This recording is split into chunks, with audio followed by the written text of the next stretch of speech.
Fala turma, tudo bem com vocês? Hoje estamos iniciando nosso 22º dia, o dia 22, com o tema Caminhando em Santidade, onde iremos ler o livro de Efésios, do capítulo 4, verso 17 ao capítulo 5, verso 21. Nós iremos ter hoje uma leitura um pouquinho mais extensa, então eu peço a vocês uma total atenção, larga tudo que vai tirar a sua atenção, celular, notificações, larga tudo e foca aqui, porque hoje a gente vai ter um conhecimento aqui, um aprofundamento absurdo na palavra de Deus. E já coloca na sua agenda, dia 31 de janeiro, nós faremos uma live no Instagram às 6 em 1, para poder finalizar o nosso mês e entrar o mês de fevereiro com um pé direito. E se você não é inscrito no canal ainda, se inscreve, deixa o joinha, que isso faz eu entender que vocês estão gostando do conteúdo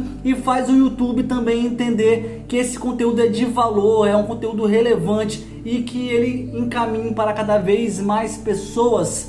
E vamos para a nossa leitura sem mais delongas. Dia 22, caminhando em santidade. Efésios capítulo 4, verso 17, que diz o seguinte: assim eu lhes digo, e no Senhor insisto, que não vivam mais como os gentios que vivem na futilidade dos seus pensamentos. E aqui eu quero abrir o primeiro parêntese para vocês, porque nós fomos criados por Deus para exercer ao máximo e livremente a nossa capacidade intelectual. Mas quando nós usamos a nossa criatividade e a nossa inteligência longe do amor e da direção de Deus, isso pode ser frustrante e até mesmo perigoso. Então você tem que ter sabedoria ao utilizar a sua capacidade intelectual e criativa junto com da direção de Deus e do seu amor. Verso 18: eles estão obscurecidos no entendimento e separados da vida de Deus por causa da ignorância em que estão, devido ao endurecimento dos seus corações. Tendo perdido toda a sensibilidade, eles se entregaram à depravação, cometendo com avidez toda espécie de impureza. Todavia não foi assim que vocês aprenderam de Cristo. De novo, todavia não foi assim que vocês aprenderam de Cristo. 21. De fato, vocês ouviram falar dele e nele foram ensinados de acordo com a verdade que está em Jesus. Quanto à antiga maneira de viver, vocês foram ensinados a despir-se do velho homem que se corrompe por desejos enganosos. 22. A serem renovados no modo de pensar e a revestir-se do novo homem, criado para ser semelhante a Deus em justiça e em santidade, provenientes da verdade. E a palavra despir e revestir aqui faz referência ao batismo primitivo, onde figurativamente eles retiravam seus velhos trajes, suas velhas roupas, representando o pecado na hora de se batizar, para se vestirem de novos trajes brancos, para simbolizar a santidade do ato do batismo, porque nós somos chamados para ser como Cristo. Assim como Jesus morreu, com Cristo nós somos crucificados, e quando Cristo ressuscitou, também em Cristo nós ressuscitamos. Então o nosso velho homem morreu e nós nascemos de novo para viver Cristo. Verso 25: portanto, cada um de vocês deve abandonar a mentira e falar a verdade ao seu próximo, pois todos somos membros de um mesmo corpo. Quando vocês ficarem irados, não pequem, apaziguem a sua ira antes que o sol se ponha, e não deem lugar ao diabo.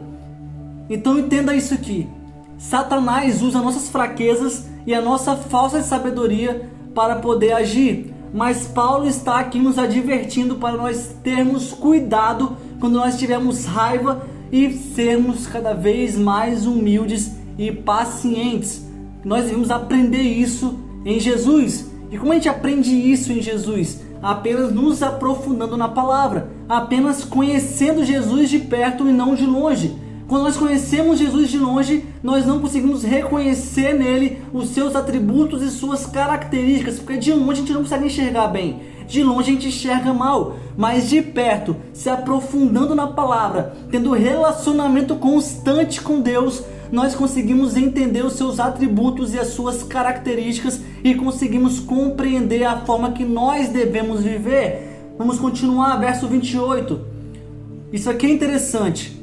O que furtava, não furte mais. Antes trabalhe fazendo algo útil com as mãos, para que tenha o que repartir com quem estiver em necessidade. 29. Nenhuma palavra torpe saia da boca de vocês, mas apenas a que for útil para edificar os outros, conforme a necessidade, para que conceda graças aos que ouvem. Então entenda isso aqui. Nós, cristãos, somos uma criação absolutamente diferente do ser humano natural. Por isso, para nós crentes, não basta apenas nós abandonarmos as práticas erradas do velho homem, mas cooperar de todas as formas para a transformação desse mundo que está caído. E uma verdadeira conversão, como já falei para vocês em aulas passadas, é vocês estarem em um caminho e convergir voltando nesse caminho. Ou seja, alguém que roubava não vai deixar apenas de roubar, porque se você está roubando nesse caminho e para de roubar, é como se você parasse aqui no caminho. Mas o que é convergir? É fazer o contrário. Se eu roubava nesse caminho e passo e tenho uma verdadeira conversão, então eu vou retornar ao caminho agora doando. Antes eu roubava, agora eu dou, como diz aqui a palavra. Quem furta não furte mais, mas agora trabalhe fazendo algo útil com as mãos, para que tenha o que repartir, o que doar. Então entenda, se você roubava, você passa a doar. Se você machucava, você passa a curar. Se você antes brigava, agora você passa a amar. Não é só deixar de brigar, não é só deixar de machucar, não é só deixar de roubar. É uma conversão. Você vai passar a fazer o contrário do que você fazia. Furtava, doa. Brigava, ama. Machucava, cura. Essa é uma verdadeira conversão. Verso 30. Não entristeçam o Espírito Santo de Deus, com a qual vocês foram selados para o dia da redenção. Deixa eu repetir isso para vocês novamente. Verso 30. Não se perca. Não entristeçam o Espírito Santo de Deus, com a qual vocês foram selados para o dia da redenção. Então entenda, o Espírito Santo não é uma energia, o Espírito Santo não é um sentimento, o Espírito Santo não é uma força, não é um fogo, mas é uma pessoa que pode ser entristecida. São nossas palavras e nossas atitudes que podem alegrar ou entristecer o Espírito que vive em nós, o Espírito Santo que faz morada, que está selado em mim e em você. Verso 31. Livrem-se de toda amargura, indignação e ira, gritaria e calúnia, bem como de toda maldade. Sejam bondosos e compassivos uns para com os outros, perdoando-se mutuamente, assim como Deus perdoou vocês em Cristo. Capítulo 5. Portanto, sejam imitadores de Deus como filhos amados e vivam em amor, como também Cristo nos amou e se entregou por nós como oferta e sacrifício de aroma agradável a Deus. Então Paulo está dizendo aqui que nós devemos imitar a Deus. Como? Por meio de um espírito perdoador e agir como Jesus agiu nas diversas situações da vida. Eu costumo dizer que Jesus não veio aqui na terra apenas para nos salvar, mas ele veio nos mostrar como verdadeiros filhos de Deus devem agir e se comportar no seu dia a dia. O modo de falar, o modo de se vestir, o modo de se apresentar, o modo de agir, o modo de... Então, em todas as circunstâncias, em todas as situações da vida, Jesus nos deixou o exemplo de como filhos de Deus verdadeiramente devemos viver aqui na terra. Verso 3: entre vocês não devem haver nem sequer menção de imoralidade sexual, nem de qualquer espécie de impureza, nem de cobiça, pois estas coisas não são próprias para os santos. Não haja obscenidade, nem conversas tolas, nem gracejos imorais, que são inconvenientes, mas ao invés disso, ação de graças, porque vocês podem estar certos disto: nenhum imoral, nem impuro, nem ganancioso que é idólatra tem herança no reino de Cristo e de Deus. Eu vou repetir para você ficar claro na sua cabeça. Não sou o Jefferson que está dizendo, é a palavra de Deus, é o verdadeiro manual da vida que está nos ensinando e nos advertindo. Vamos ler novamente, verso 5: porque vocês podem estar certos disso. Disso o quê? Que nenhum imoral, nem impuro, nem ganancioso que é idólatra tem herança no reino de Cristo e de Deus. Verso 6: ninguém os engane com palavras tolas, pois é por causa dessas coisas que a ira de Deus vem sobre os filhos da desobediência. E do original, filhos da desobediência quer dizer literalmente que são as pessoas que propositalmente se colocam contra e permanentemente rebelde ao apelo do Evangelho. Você é filho da desobediência? Eu não sou. Eu sou filho do Deus vivo. Agora, se você é filho da desobediência, você sabe qual é o espírito que atua na sua vida, que infelizmente não é o de Deus. Verso 7: portanto, não participem com eles dessas coisas. Ou seja, nós não devemos partilhar do mesmo estilo de vida pecaminoso que o mundo vive. E isso não significa que nós devemos ser pessoas alienadas ou temos que deixar de conviver com as pessoas nos relacionamentos normais que nós temos no dia a dia, na nossa casa, no nosso trabalho, na faculdade, nos ambientes que nós devemos viver. Isso não significa que nós devemos viver numa caixinha totalmente alienado e fechado, como se fosse um burro que não consegue olhar para o lado. Não, pelo contrário, nós somos chamados para ser a luz do mundo. E quando nós somos a luz do mundo, nós não deixamos as trevas entrar em nós, mas pelo contrário, nós levamos luz para as trevas, porque onde existe trevas, não existe luz, mas quando a luz chega, as trevas são dissipadas. Verso 8: porque outrora vocês eram trevas, mas agora são luz no Senhor. Olha o que eu disse: vivam como filhos da luz, pois o fruto da luz consiste em toda bondade, justiça e verdade. 10: e aprendam a discernir o que é agradável ao Senhor. E é o que eu falei para vocês: o fruto do Espírito é oposto às obras das trevas. Cristo é a luz, e fazer a vontade de Cristo não é apenas caminharmos na luz, mas é refletirmos essa luz às áreas mais escuras da sociedade. E por isso que a palavra de Deus fala: vós sois a luz do mundo. Isso quer dizer que nós somos chamados para levar luz para o mundo. É simples, é fácil compreender isso. Viver na vontade de Deus, que Deus é a luz. Não é apenas caminhar na luz, mas é nós sermos luz e levar essa luz a lugares escuros. É tirarmos pessoas que estão em trevas. É mostrarmos o caminho para pessoas que estão cegas. É isso que a palavra quer dizer. Nós temos que ter esse amor, nós temos que ter essa atitude, essa ousadia, porque nós não podemos ser omissos e ver o mundo em trevas e nós, sendo luz, não levar luz para eles. Nós temos que aproveitar as oportunidades que nós temos, se é na faculdade, se é no trabalho, se é em casa, se é na sua família, se é no seu bairro, se é no futebol, não importa. Nós somos luz e nós devemos refletir essa luz aos lugares escuros.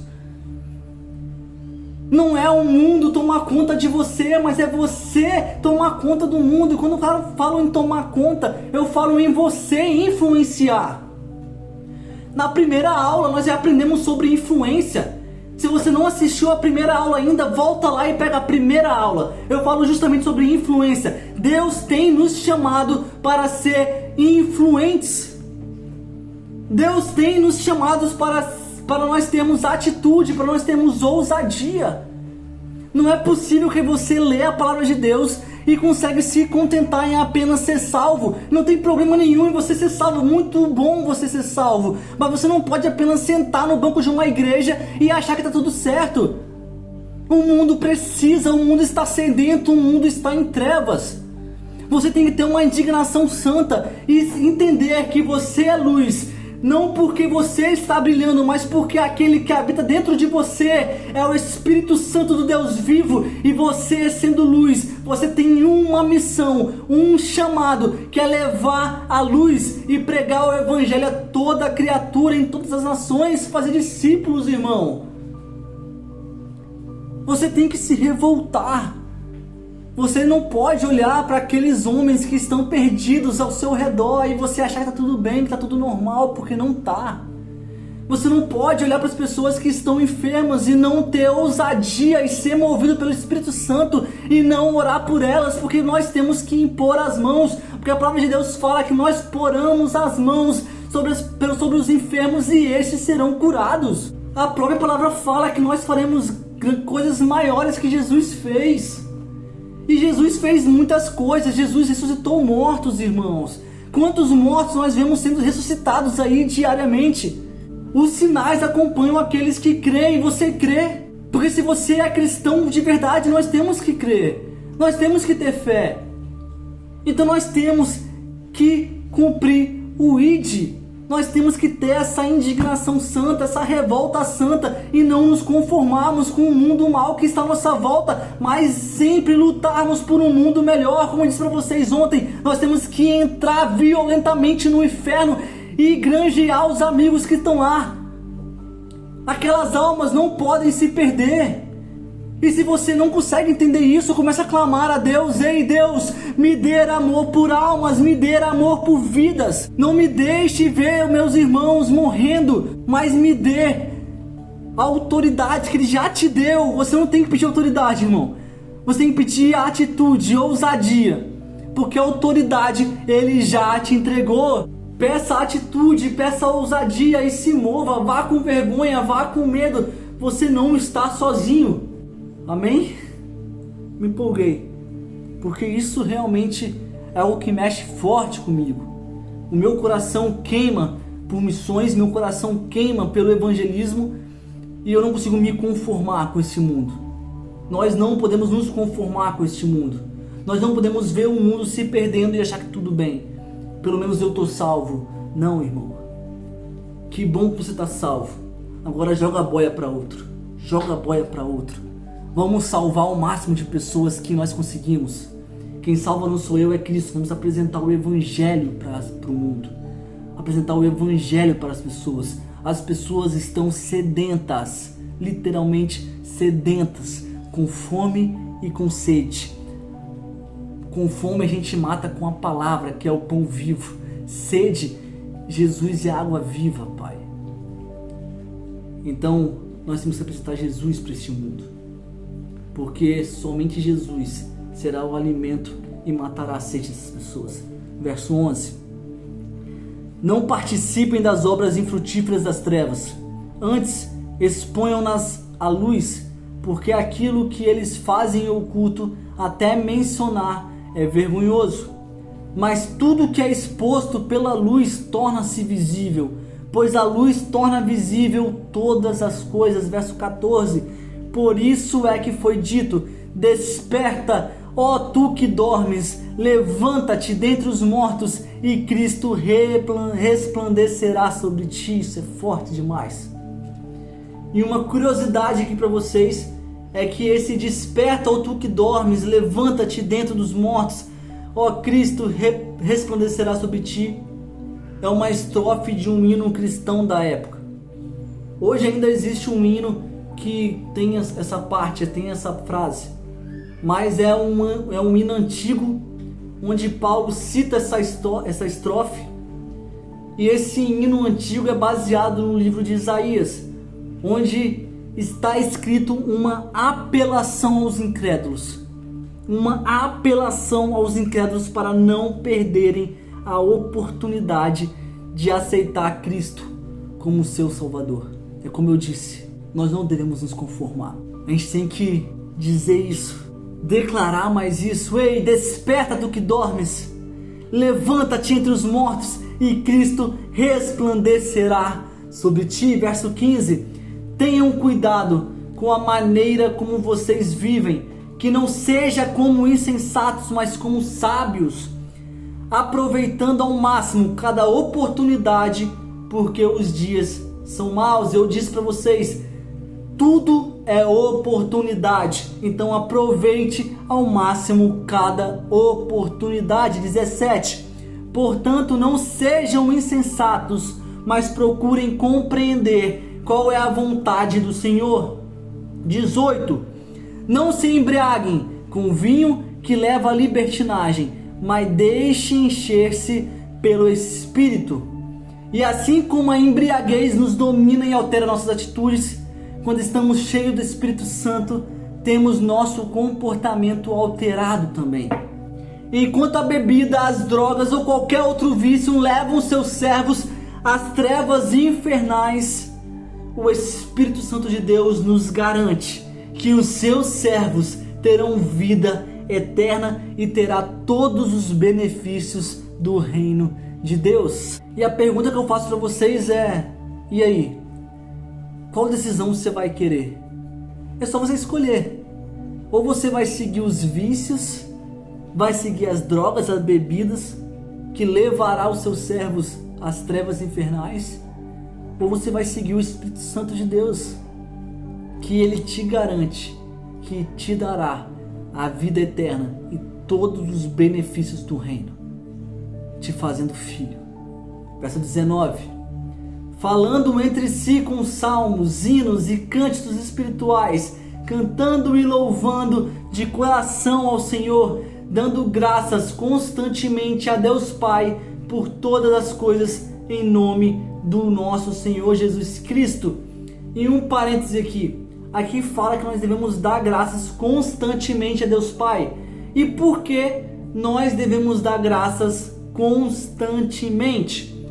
Porque o cristão que aprendeu a andar na plenitude do Espírito Santo de Deus não tem motivo nenhum para viver se queixando ou viver uma vida amargurada, mesmo em meio a dificuldades e aprovações. Esse comportamento de vitorioso, grato e otimista não é apenas um pensamento positivo, não é apenas um papo de coach, não é apenas um papo de pregador, não, é a confiança que nós temos em Deus, onde todos os propósitos de Deus cooperam para o nosso bem, inclusive as coisas ruins que nos acontecem, porque tudo que acontece é oportunidade, nada é por acaso. E quando você entender que nada que acontece é por acaso, que não existe coincidências, tudo é oportunidade, você vai entender que os propósitos de Deus cooperam para o nosso bem e que a sua postura tem que ser sempre uma postura de vitorioso, de uma pessoa grata e otimista, e não viver se queixando ou não viver uma vida amargurada, independente da situação que você esteja vivendo. Então continue dando graça a Deus constantemente e diariamente. Verso 21 para a gente poder finalizar, meu irmão. Sujeitem-se uns aos outros por temor a Cristo. E Paulo aqui mais uma vez está nos ensinando como podemos caminhar em santidade de forma satisfatória em nossas vidas. Sabe qual é a chave, meu irmão? A chave para nós podermos viver relacionamentos saudáveis em nossas vidas. E quando eu falo relacionamentos saudáveis aqui, eu já disse, não é apenas o relacionamento conjugal, mas é um relacionamento amplo, geral, com as pessoas da faculdade, com as pessoas do trabalho, com as pessoas da igreja, com os seus vizinhos, com o seu cônjuge, com os seus filhos, com a sua família, com todas as pessoas que existem no mundo. A chave para você ter um relacionamento saudáveis de forma satisfatória é a humildade. Sabe o que é a humildade? É a virtude que Jesus tinha. E essa virtude só é plenamente alcançada por meio do revestimento do Espírito Santo em nossas vidas. Então, se você ainda tem dificuldade, peça esse revestimento ao Espírito Santo de Deus, porque ele vai transformar a sua vida. E nós vamos finalizar aqui por hoje, e eu quero te desejar uma ótima semana, um ótimo dia, que você tenha um dia abençoado em Cristo Jesus, e não deixem de orar. O intuito aqui não é você apertar o play e ver a minha cara bonita aqui, não. O intuito aqui é vocês orarem, terem relacionamento com Deus e conhecerem de perto Jesus e não apenas de longe. Então, finalizando esse vídeo, você fecha, mas deixa o seu joinha, se inscreve primeiro, aí você fecha, coloca de joelho e ora a Deus. Coloca tudo que a gente aprendeu aqui em oração. Pede sabedoria, pede atitude, ousadia, revestimento do Espírito Santo, que aí você vai começar a ter uma vida cada vez mais próxima do Pai. E é isso, irmão. Não tem segredo. É simples. O Evangelho é simples. E o nosso Jesus é um Jesus irresistível. O mundo está sedento. O mundo está doido para querer ter o que você tem. E o que você tem de especial é Jesus. Apresente Jesus para o mundo. Fique com Deus e até amanhã. Valeu!